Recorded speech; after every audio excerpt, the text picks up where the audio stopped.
बंद होगा? देखिए, किसानों से हमें कोई शिकायत नहीं है, लेकिन अनफॉर्चुनेटली कुछ क्रिमिनल कॉन्स्पिरेटर का एक ऐसा सिंडिकेट है जो मोदी जी के हर अच्छाई पर बुराई का पलीता लगाने की कोशिश करता है।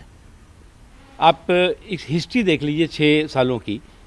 प्रधानमंत्री नरेंद्र मोदी जी ने गाँव के लिए, किसानों के लिए, मजदूरों के लिए, नौजवानों के लिए, महिलाओं के लिए, देश की सुरक्षा के लिए, देश के सम्मान के लिए, देश की समृद्धि के लिए, देश की आर्थिक ताने बाने को मजबूत करने के लिए जितने काम किए, एक काम का इन्होंने समर्थन किया। हर चीज़ पे कन्फ्यूज़न क्रिएट करना, देश के लोगों को गुमराह करना, देश की छवि को पूरी दुनिया में बदनाम करने के षड्यंत्र साजिश करना, ये इनका बहुत ट्रेडिशनल प्रोफेशनल तरीका रहा है और इसके लिए बहुत हिस्ट्री शीटर क्रिमिनल्स हैं ऐसे लोग। अब ये वो पार्टियां हैं जो पार्टियां की इस तरह के बिल का बहुत ही सीना ठोक करके समर्थन करती रही हैं अपने शासनकाल में, चाहे कांग्रेस पार्टी रही हो, चाहे एनसीपी रही हो, चाहे इवन अकाली दल रही हो, टीएमसी रही हो, समाजवादी पार्टी रही हो, लेफ्ट पार्टीज रही हो। एक लंबी श्रृंखला है।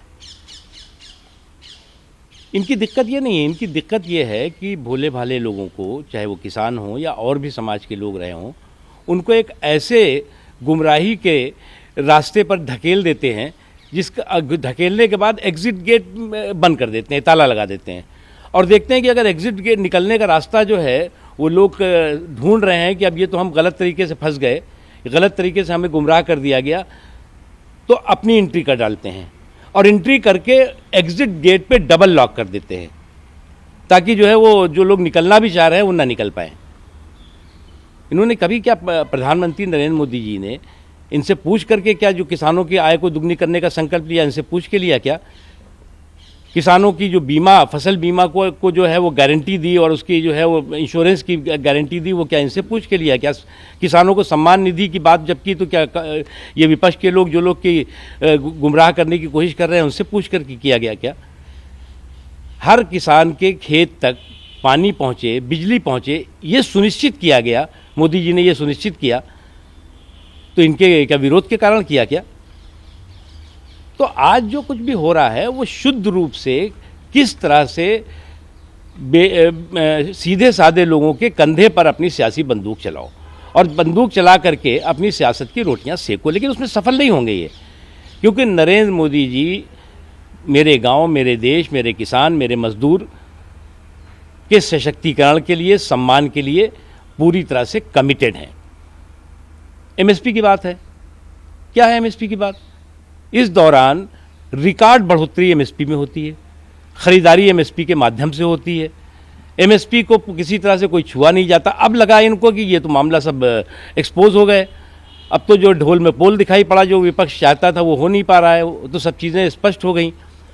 तो उन्होंने सोचा कि अब जो है वो अपनी एंट्री कर लो और एंट्री करके जिस एग्ज़िट रास्ते से ये लोग किसान भाई, कुछ किसान भाई जो निकलना भी चाह रहे हैं, उनमें भी डबल लॉक लगा दो।